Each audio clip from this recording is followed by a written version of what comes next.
আসসালামু আলাইকুম গাইস। আমি এখন রান্না করব খুশা শর্বা মিষ্টি কুমড়ো দিয়ে। দেখেন গাইস কিরম রান্না করি। আমি আগে তেল ঢেলে নিলাম, তেল ঢেলে নিছি। এবার আমি এখানে দেব রসুন, আদা পেঁয়াজ।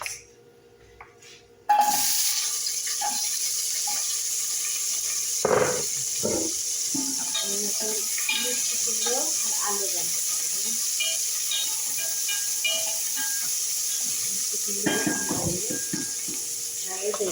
এখানে মিষ্টি কুমড়ো আর আলু দেওয়া রয়েছে।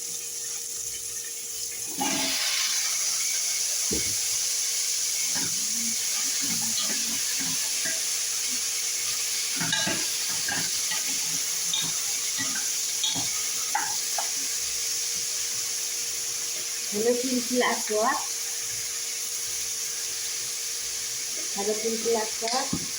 সাদা হলুদ,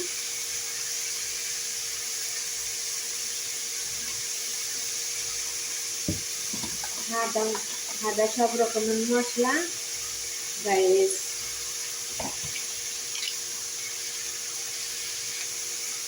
দিলাম মশলা ভাজা, পুরা ঝাল খাই না পুরো মশলা। এটা আবার দামি চাই, এরকম করে রান্না করে আপনি রান্না শেষ হয়ে গেলে একটু ঠান্ডা হয়ে গেলে তারপর দেবেন ঠান্ডাটা দিয়ে তারপর আপনি কেড়ে নেবেন। এরকম কেড়ে মাছ ভেজে দেবেন।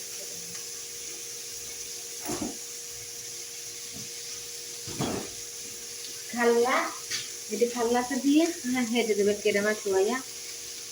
আমার হেলো একটা খাতেও খুব ভালো, মুখে রুচি হয়।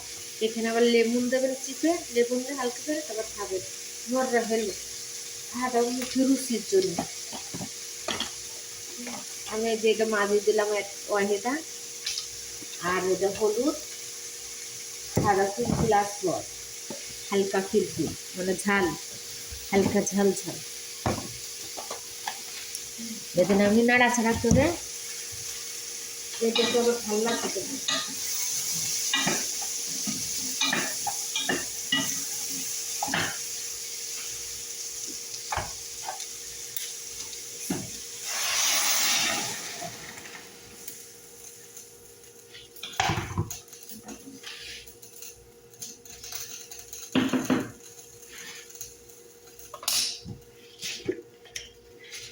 হালকা সময় একটু লবণ দেবেন।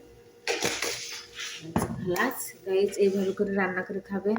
এখানে আলু দেবেন, মিষ্টি কুমড়ো, আলু, রসুন, পেঁয়াজ আর হলুদ আর হলো গুঁড়োমরিচ মানে ঝাল ঝাল হালকা। আর মাঝি দেবেন একটা ওয়েদা মাঝি, হালকা একটু লবণ দেবেন, দিয়ে ভালো করে টকবক করে হলে এটার গাছ হচ্ছে খাল্লাস কাপি। হ্যাঁ গা কাপি বেতন একটু বাড়িতে হয়ে গেলে হদ্দি খাল্লাতে দেবেন, ব্লেন্ডারে দিয়ে তারপর এটা দেবেন। এখানে ছুটি ঢেলে তারপর দেবেন হলো ধনিয়া পাতা দিয়ে তাই শুরু খাবেন। মররা হেলুয়া লিওয়াল্লা। আসসালামু আলাইকুম গাইস, ভালো লাগলে শেয়ার করবেন, পাশে থাকবেন। এর চেয়ে ভালো ভালো রান্না আমি আপনাকে দেখাবো। আসসালামু আলাইকুম।